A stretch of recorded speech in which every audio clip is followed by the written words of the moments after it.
Hello everyone, time for the next foodie review.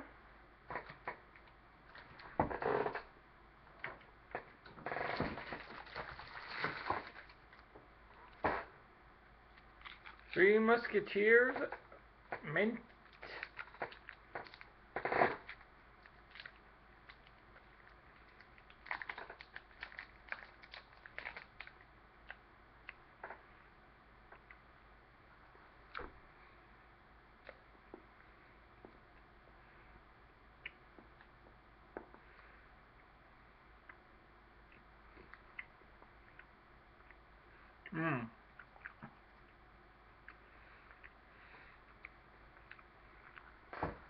Let's talk about what's good about it.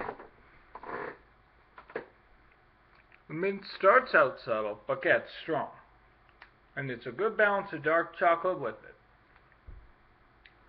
And that's what gets it an 8 out of 10. I'll see you guys next time.